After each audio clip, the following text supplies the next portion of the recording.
Grandes audiencias en la hora de la verdad, al oído.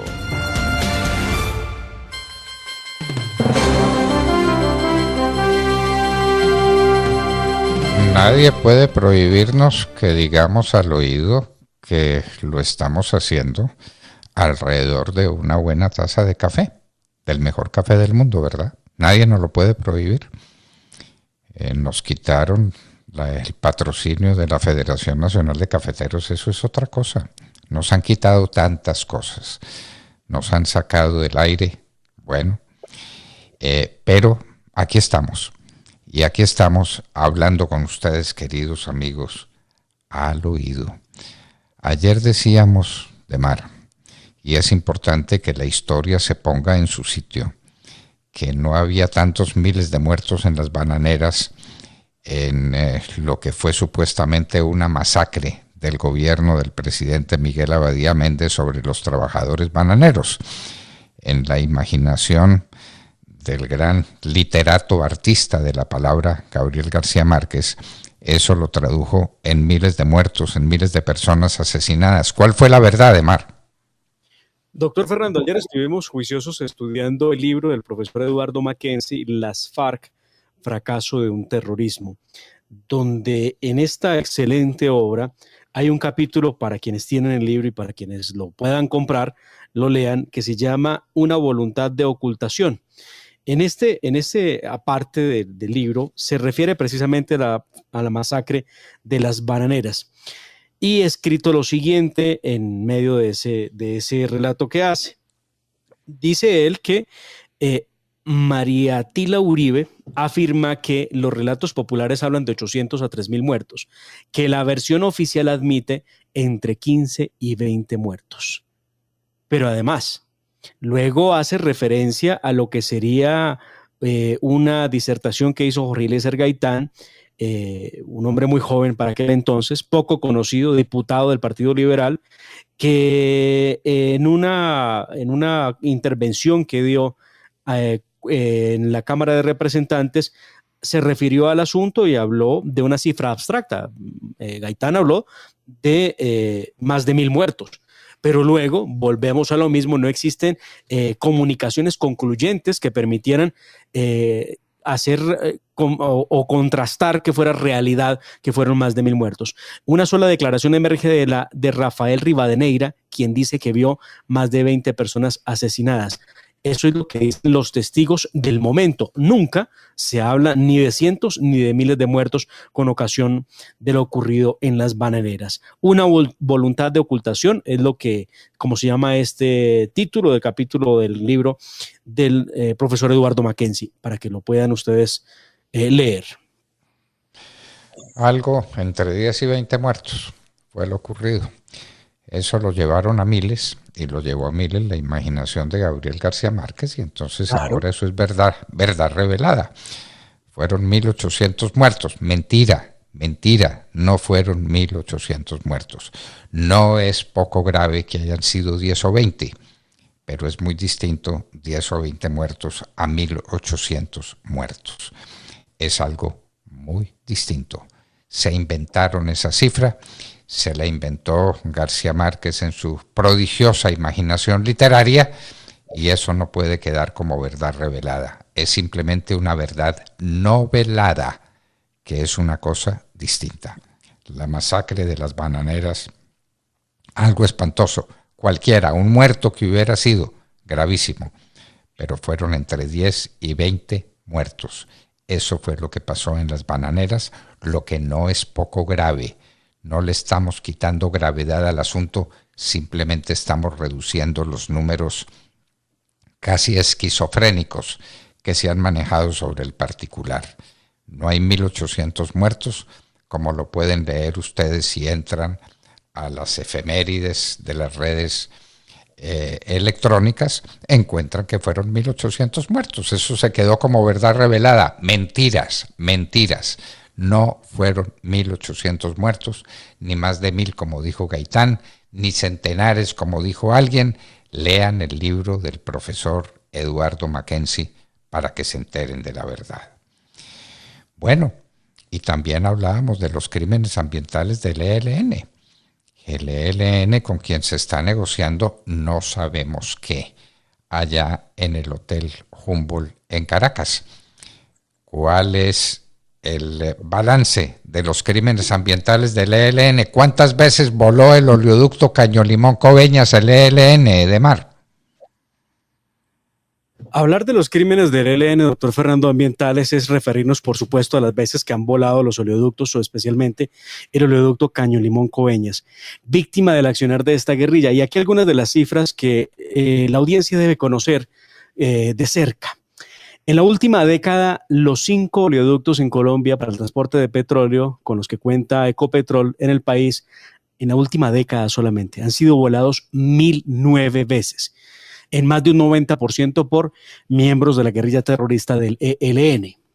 De acuerdo con cifras que investigamos a través de Ecopetrol, tan solo el oleoducto Caño Limón Coveñas ha sufrido más de 1.500 atentados terroristas en 33 años. 1.500 atentados terroristas. Eso genera el derrame de cerca de 3,7 millones de barriles de crudo en los suelos, quebradas y ríos. En los últimos 10 años, los 5 oleoductos de transporte de petróleo de Ecopetrol han sido dinamitados 1.009 ocasiones, siendo el de norte de Santander, Arauca, Nariño y Putumayo las regiones más afectadas donde se encuentran los oleoductos. En el 2018, los ataques contra el oleoducto Caño Limón Coveñas afectaron más de 65.000 metros cuadrados de suelo y cerca de 40.500 metros de cuerpos de agua. En el periodo entre el 2009 y el 2017, fue donde más se registró ataques al sistema. De hecho, en el 2013 se registraron más derramas a los ecosistemas tras 233 atentados que produjeron 247.000 barriles regados en la naturaleza.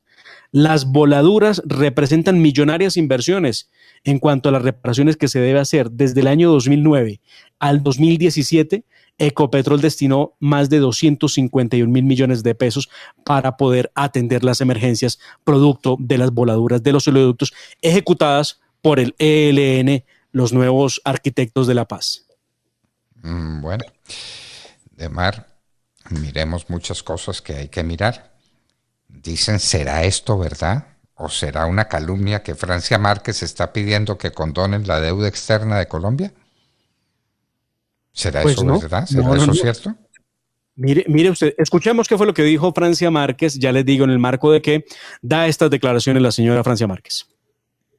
Por último, quiero decir que no podemos seguir en la retórica de denunciar y denunciar sin que los países o sin que la ONU asuma de manera real, hacer énfasis de manera concreta, más allá de las recomendaciones, a los países que tienen comprometidos, o que han sido comprometidos en términos de la colonización y la esclavitud.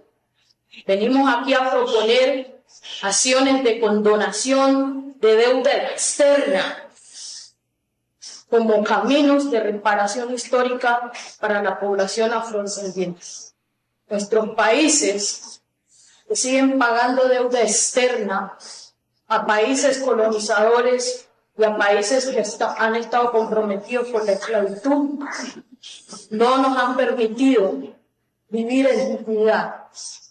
Gran parte de los recursos de nuestras naciones van a pago de deuda externa y por eso las poblaciones afrodescendientes siguen siendo las más excluidas y marginadas. Avanzar en acciones de igualdad y de equidad requiere compromisos reales, de compromisos que van más allá de encuentros, de foros. Un poco difícil de entender de la vicepresidenta que asistió a la primera sesión del Foro Permanente de Afrodescendientes ante la ONU y ha sorprendido a todo mundo cuando dice, palabras más, palabras menos, que hay que condonar la deuda externa como reparación por la esclavitud y el colonialismo que sufrieron las comunidades negras en Colombia y en América. Bueno, muy bien. Entonces está buena la solución. Habrá que decirle a la señora que alguien le explique que la ONU no presta plata. La ONU no es una entidad bancaria. Entonces la petición está hecha a quien no corresponde. ¿Quién condona la deuda? cuáles son los acreedores que dicen, bueno, entonces no me pague. ¿Y quién vuelve a prestarle $1 a Colombia después de esas declaraciones de una señora que ya no es una activista política, es la vicepresidente de la República, de Mar? El vicepresidente de la República pidiendo que no se pague la deuda externa, que se condone porque hay que pagar el precio del colonialismo. A estas alturas, ese lenguaje y esa propuesta de parte de la vicepresidente. Y estamos pidiendo dinero prestado y seguiremos viviendo del dinero prestado y cada día será peor. Ella no se enteró, doctor Fernando. Bueno, no se entera de muchas cosas y usted tiene toda la razón cuando dice es el vicepresidente de Colombia, no es un candidato presidencial, no es una candidata a una gobernación, no es una candidata de nada, es la vicepresidenta de Colombia que representa a los colombianos en el exterior, en este caso, en ese foro afrodescendiente. Después de más de 500 años, ella sigue creyendo en la deuda ancestral y por esa razón entonces deben condonarla y se lo pide a quien no debe. Segundo, estas declaraciones van en contravía directamente con lo que el presidente Gustavo Petro y su ministro de Hacienda propusieron y aprobaron a través de la reforma tributaria, donde hay unos nuevos préstamos que se adquirirán por parte de Colombia. Con estas declaraciones lo que queda claro es que no habrá quien le preste plata a Colombia al pensar que lo que pretenden aquí es hacerse los locos y no pagar las deudas con el cuento de que tenemos una deuda histórica y hay que hacer esa reparación histórica por cuenta del colonialismo y la esclavización. Es que de verdad que no mide consecuencias. ¿Cómo le parece pues el gobierno pidiendo plata prestada y la vicepresidenta de ese gobierno diciendo que no se pague lo prestado? Que simplemente se condone la deuda por una deuda colonialista que pues nadie podrá cuantificar en la historia eso cómo será, y serán los países donde hubo esclavitud de los negros. ¿Se estará refiriendo a los Estados Unidos? ¿Y en Colombia qué pasó? Y en todas partes. La esclavitud fue un hecho, y un hecho del que salimos en Colombia los primeros por obra de Juan del Corral, de los grandes defensores de la libertad de los negros, lo que terminó con la Declaración de Libertad de José Hilario López. Pero por Dios, ¿en qué estamos ahora pidiendo la condonación de la deuda? Buena manera para convencer a los capitalistas para que le presten la plata a Colombia. Buena manera. Esperemos que no tomen muy en serio a la señora Francia Márquez, por mucho que sea vicepresidente, ¿no? ¿Qué tal que la tomen en serio? Virgen Santa. Primero que tendrá que quejarse y llamarle la atención, o por lo menos decirle, oiga, léase antes el proyecto que acabamos de aprobar de reforma tributaria para que no nos cause daño, porque le está causando daños al mismo gobierno de Petro. Lo que esos préstamos representan para ayudar en subsidios y en las familias pobres, pues lo es todo. Pero pues Francia no entendió, entonces ella está diciendo lo que dice. Increíble. Bueno, fue aprobada la prohibición al fracking en la Comisión Quinta. Prohibición al fracking. La última esperanza que tenemos de mantener durante un tiempo razonable, muchos años, la autonomía, la independencia en materia petrolera se va a acabar porque prohíben el fracking. Recordemos qué es el fracking, porque mucha gente olvida de Mar, o mucha gente no lo sabe. El fracking, doctor Fernando, no lo saben, y lo grave de todo esto es que no lo saben y todos los días opinan sobre fracking en Colombia. Es la fracturación hidráulica que se hace al subsuelo para posibilitar aumentar la extracción de materias primas como son el gas, como es el petróleo, una técnica de estimulación que llaman de pozos de yacimientos de hidrocarburos, que imprime o que busca, lo que pretende es que se hacen unas perforaciones de más de 2.500 metros de profundidad, donde están los hidrocarburos y se pueden extraer de manera mucho más eficiente, por supuesto, y lo que redunda en un avance muy, muy importante frente al yacimiento convencional, que demora más y tiene mucho más dificultad para poder encontrar el hidrocarburo. Esta técnica, doctor Fernando, en Colombia la están estigmatizando solamente con el anuncio de la posibilidad de fracturación hidráulica. Hoy en Colombia no hay un solo yacimiento que produzca petróleo o gas a través de fracturación hidráulica. No existe. se llama fracturación hidráulica porque le inyectan agua a presión al subsuelo rocoso para poder llegar al hidrocarburo. No existe todavía, pero ya, aunque no existe, ya lo están prohibiendo. Eso es lo que está pasando en Colombia. ¿Y quiénes lo prohíben? La señora ministra de Ambiente, Susana Muhammad, ha dicho que lo que se comprometió este gobierno es a eliminar cualquier posibilidad de fracturación hidráulica en el subsuelo colombiano para poder buscar petróleo y gas. Es lo que ha dicho la ministra. Y dijo con qué se va a pagar la deuda externa, y dijo con qué se van a pagar las importaciones, y dijo cómo va a sobrevivir el país sin petróleo y sin gas. Bueno, la ministra... No, nada. Claro, porque hay que proteger el medio ambiente. Mentiras. Ya están desarrolladas las técnicas suficientes para que el fracking no le haga daño al medio ambiente. Toda actividad de estas tiene un impacto, claro que tiene un impacto despreciable en relación con las ventajas que tiene. Y no en balde los Estados Unidos, que tanto odian, son el principal productor de petróleo en el mundo gracias al fracking.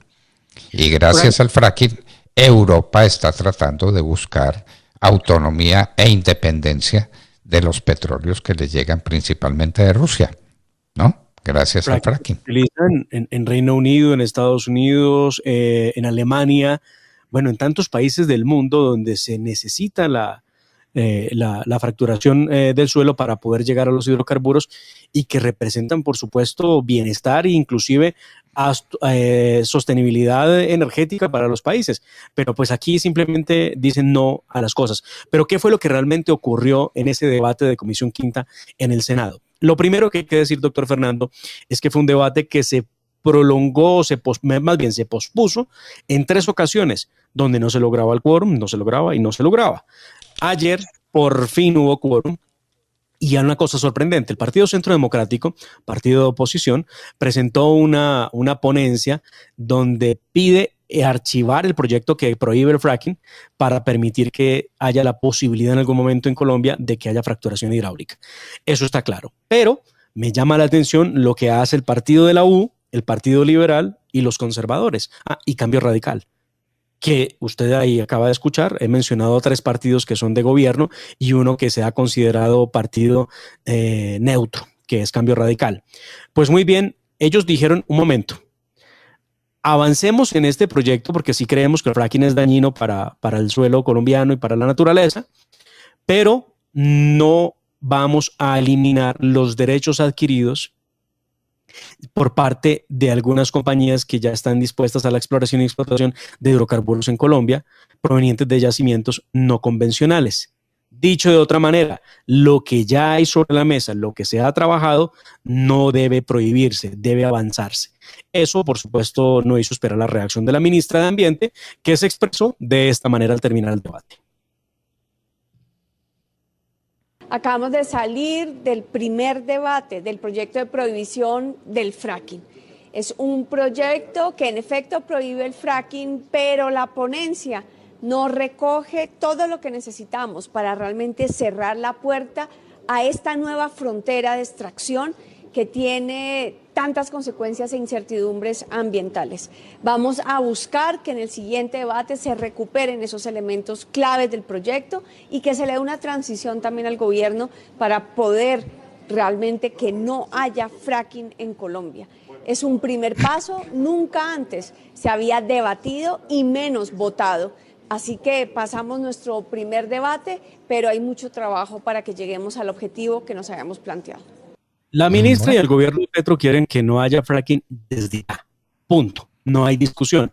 Lo que propone Cambio Radical, Partido de la U, Partido Liberal, Partido Conservador, es que esto tiene que ser de manera gradual y no cerrar la puerta de un día para otro, como lo está afirmando la señora ministra de Ambiente. Así que el proyecto en una cosa ya va en otra muy distinta, y así como va la discusión, va a ser muy difícil que lo logre aprobar la plenaria del Senado en lo que quedan, en estos 4 días que quedan de sesiones formales en el Congreso de la República. Hacen lo que quieren, tienen las mayorías, y las mayorías son para eso, hasta para la estupidez de prohibir el fracking, que es condenarnos a morir de hambre. No vamos a destruir la tierra, no vamos a destruir las aguas. Eso es lo que lo hacen el ELN y los que están destruyendo la selva para sembrar coca. Eso sí es de verdad grave para el medio ambiente. Eso no le importa a la ministra del Medio Ambiente, ¿verdad? Lo que le importa es un fracking que está completamente dominado tecnológicamente para que no haga daño en los ríos ni haga daño en las superficies terrestres. Eso está ya inventado, pero a ella eso no le importa. La destrucción de las selvas, todos los procesos asociados a las tragedias ambientales del ELN, sobre eso se calla la ministra. No dice nada la ministra. ¿Qué va a pasar? Lo decíamos, esto es más grave de lo que mucha gente pensaba que iba a ser. El gobierno de Gustavo Petro es una verdadera tragedia para Colombia. Eso no se quiere admitir. Bueno, y entonces estamos pendientes de la discusión sobre el salario mínimo. Hoy tuvimos qué exposición tan brillante la que nos dio el exdirector del DANE, el doctor Oviedo, ¿no es cierto? El salario mínimo. Y es la verdad, el aumento de los precios de los alimentos es gigantesco, superior al 20%, se habla del 28% de aumento. ¿En cuánto va a subir el salario mínimo? ¿Qué es pues lo que se va a hacer? Ayer, doctor Fernando, hubo reunión de las partes del gobierno, los empresarios, los sindicatos para poder hablar de concertación frente al salario mínimo. Trascendió que hay un ambiente de paz entre ellos y armonía para llegar a un acuerdo que permita dejar satisfecha a todas las partes. Eso es una buena señal. De hecho, FENALCO ha dicho que el gobierno está receptivo y que aplauden esa idea de escuchar a las partes, pero sobre todo de no imponer un salario que pueda llegar a atentar contra la generación de empleo y la sostenibilidad económica del país. ¿Qué es lo que se ha estado discutiendo? Que efectivamente no será un aumento inferior al 14%. Algunos... No, eso sí, denlo por descontado. Denlo por descontado. 14% no es lo que van a pedir. Con un aumento en los precios de los alimentos del 28%. Los más ponderados dicen vámonos al 15%, otros están diciendo no, esto mínimo tiene que ser el 18%. No se ha escuchado todavía la primera voz, a excepción de la de Gustavo Bolívar, que no está en la mesa, por supuesto, hablando de más del 20%, lo que digamos es una buena noticia. El martes se vuelve a reunir la mesa de concertación y sabremos entonces hacia qué cifra le están apuntando y cómo puede llegar a quedar el salario mínimo. Muy bien, y en un minuto estaremos con María Fernanda Cabal, senadora por el Centro Democrático, hablando de estas joyas de la primera línea que van a quedar en libertad, antes de Navidad. Dios mío, lo que va a pasar aquí en Colombia. Y estábamos hablando con ustedes, queridos amigos, al oído. Tenemos las 7:45.